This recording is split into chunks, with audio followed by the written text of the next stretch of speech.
பாஞ்சாலியின் சிரிப்பு. பிதாமகர் பீஷ்மர் அம்பு படுக்கையில் படுத்தவாறே தட்சிணாயன புண்ணிய காலத்தை எதிர்நோக்கி காத்திருந்தார்.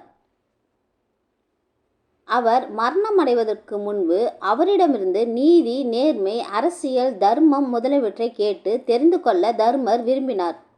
தனது சகோதரர்கள் 4வரையும் அழைத்து கொண்டு பாஞ்சாலியுடன் பிதாமகரிடம் சென்றார். பாண்டவர்கள் அனைவரும் பீஷ்மரை வணங்கி, தாங்கள் எங்களுக்கு நீதி, நேர்மை, அரசியல், தர்மம் பற்றி உபதேசிக்க வேண்டும் என்று கேட்க, பாஞ்சாலி மட்டும் பலமாக சிரித்தாள். அதில் கேலி கலந்திருப்பதை உணர்ந்த தர்மர், நம் தந்தைக்கு இணையான பிதாமகரை பார்த்து ஏன் சிரிக்கிறாய் என்று கோபமாக கேட்டார். துரியோதனின் சபையில் துச்சாதனன் என்னை மானபங்கம் செய்தபோது கண்ணன் மட்டும் வந்து காப்பாற்றி இருக்காவிட்டால் என் கதி என்னவாயிருக்கும்?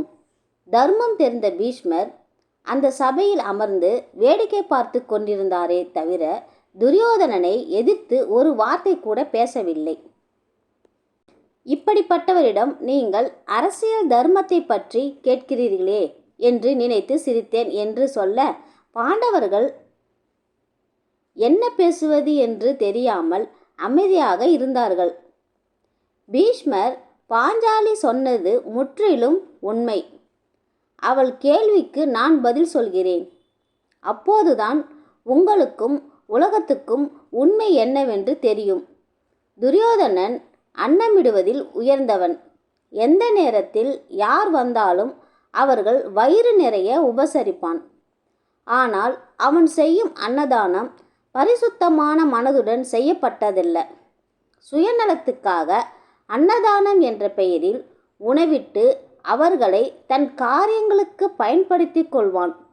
உண்டவர்கள் செஞ்சோற்று கடன் தீர்க்க வேறு வழி இல்லாமல் அவன் சொல்படி நடப்பார்கள். இதற்கு சல்லியன் ஓர் உதாரணம். ஒருவன் தூய்மையான மனமில்லாமல் வஞ்சக எண்ணத்துடன் மற்றவர்களுக்கு அன்னமிட்டால் அந்த எண்ணம் உண்டவனின் இரத்தத்தில் கலந்துவிடும். நான் துரியோதனன் இட்ட சோற்றை உண்டதால் எனக்குள் அவனது தீய குணமே குடிகொண்டு விட்டது.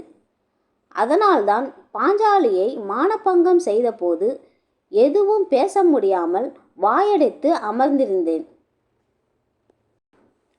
ஆனால் இப்போது பார்த்தன் அமர்த்தி கொடுத்த அம்பு படுக்கையில் படுத்த பிறகு எனது உடலில் இருந்த கெட்ட இரத்தம் முழுவதும் வெளியேறிவிட்டது. அதோடு தீய சக்திகளும் வெளியேறிவிட்டன. இப்போது என் உடலில் தூய்மையான ஆன்மா மட்டும்தான் இருக்கிறது. எனவே நான் அரசியல் தர்மத்தை பற்றி பேச தகுதியுள்ளவன். கேளுங்கள் என்று சொல்லி பாண்டவர்களுக்கு அரசியல் தர்மத்தை உபதேசம் செய்தார்.